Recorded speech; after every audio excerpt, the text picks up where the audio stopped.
DJ Long on the mix. Kay gipanumpa ko na.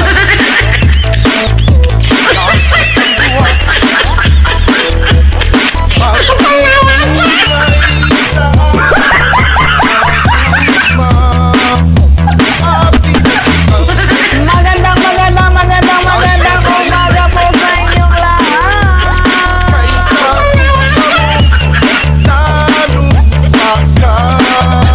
Yeah, alisin niyo. Exercise muna tayo.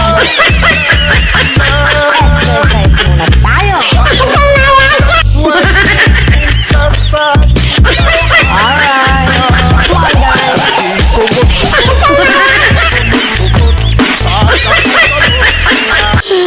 Ano ba naman tong pinanggagawa ko sa sarili ko? Abay mukhang parang...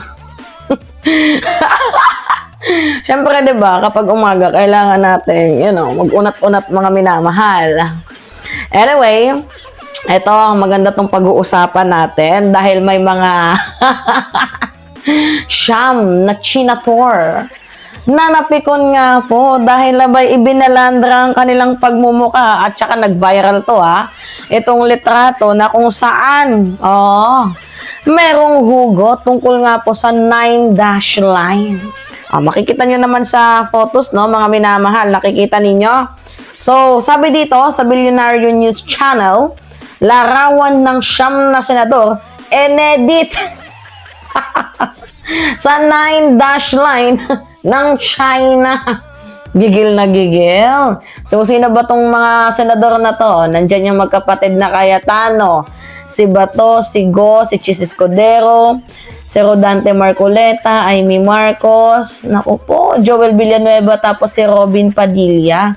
Kung matatandaan natin, sila lang din mga minamahal ang hindi pumirma.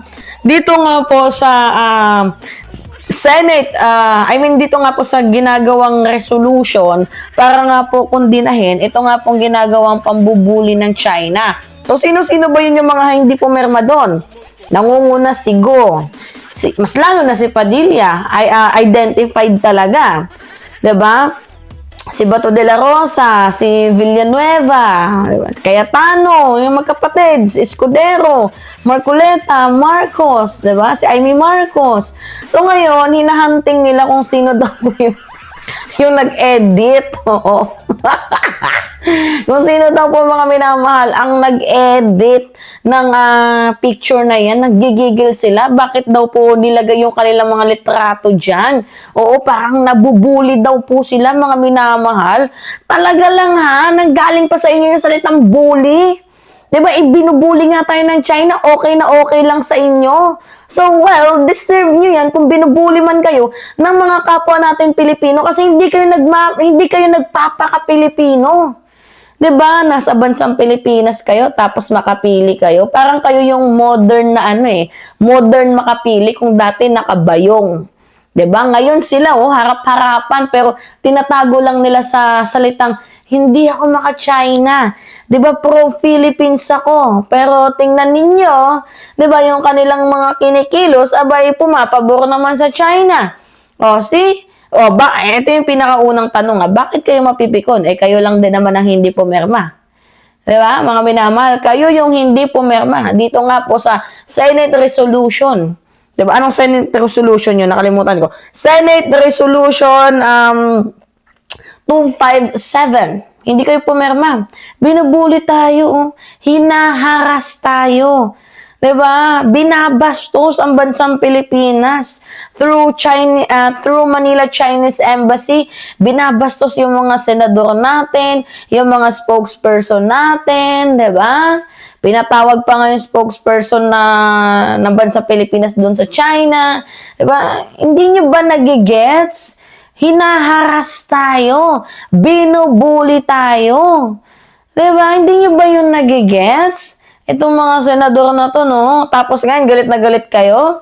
At hinahunting ninyo kung sino yung nasa likod ng ng accounts na yan na nagpakalat at naging viral. Anyway, panoodin natin tong video na to, mga minamahal. Okay. Bagong 9-dash line ng China kung saan Viral ngayon ang umano'y bagong 9-dash line ng China kung saan tampok ang siyam na tinaguriang China Tours. Ang detalye sa agenda report ni Dexter Ganibe China ng Tours. Abante. Lalo pang uminit ang debate sa internet sa isyu ng sigalot sa laot. Kumakalat ngayon sa social media ang isang larawan ng mapa ng South China Sea. Nakabalandra rito ang mukha ng siyam na tinaguriang China Tours na hindi lumagda sa Senate Resolution 256. Kinabibilangan ito ng magkapatid na Cayetano at sina Senators Bato de la Rosa, Bongo, Cheese Escudero, Rodante Marcoleta, Amy Marcos, Robin Padilla at Joel Villanueva. Diba? Okay, galit sila dyan, no? Sa kumakalat na, na picture na yan. Eh, magtataka din naman tayo. Eh, unang-una, ba't hindi kayo pumirma? Diba? Dyan sa Senate Resolution na yan. Nakakahiya, panghudas yung ginagawa ninyo.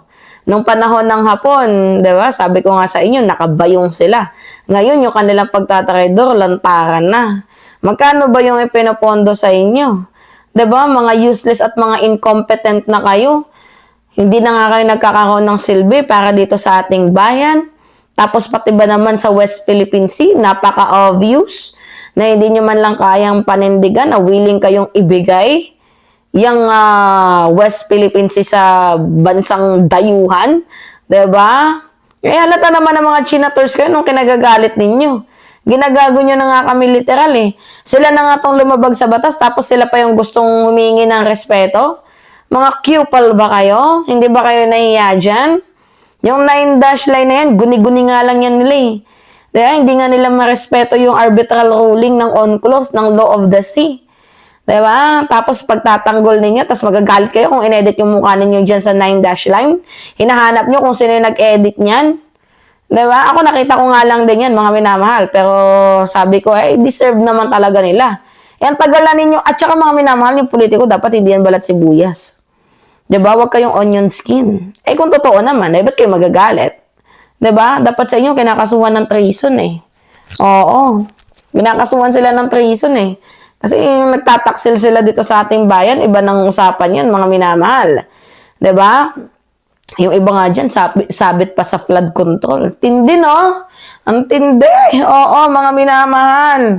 At saka mas maganda nga eh, na some of the editors edit their picture para ma-determine, mga minamahal, kung sino nga ba itong mga bulok na politiko na nagtatraidor dito nga po sa ating bayan. At karamihan talaga sa kanila, mga minamahal, Diyos ko po, mga DDS, oy. Oo.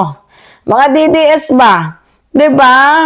And sabi nga nang nag-comment sa atin dito, sabi ni Arch, everybody can be faceless in the internet, whether they can create ito kasi, nagreklamo, mga minamahal, itong si Cheese Escudero. Dahil nga sa nangyaring yan, ang gusto niya, magkaroon na lang po ng isang account per person. Yun po yung sinusulong nila para maiwasan daw yung trolls. Galit sila sa trolls. May mga trolls din naman itong mga hayop na to.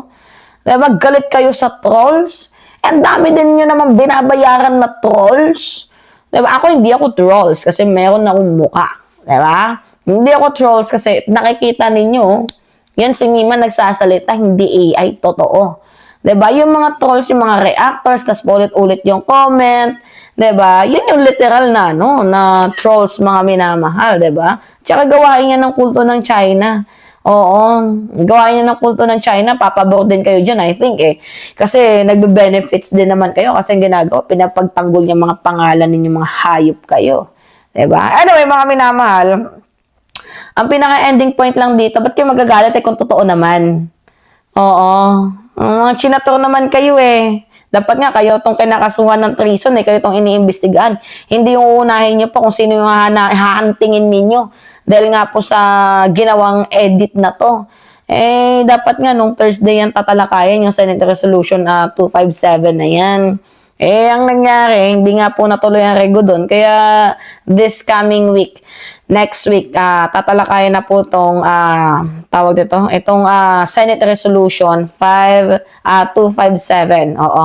Tungkol nga po sa ginagawa ng ibang mga senador na pinapagtanggol nila. Ito nga pong China. Diba? At ito, ang ilang mga senador kinukundi na ito, tapos ang iba naman pinapagtanggol. Ano ba talaga? Alright. Kayo mga minamahal, ano yung masasabi nyo dito? Yes. It's me again, Alicia ninyo, mga minamahal. Nagbabalik muli para sa ating panibagong video. Pahingin lang ako ng comments, likes, and share. And also, don't forget to click the subscribe and always nyo pong i-hit ang notification bell for more update. Maraming salamat at ingat, mga kababayan.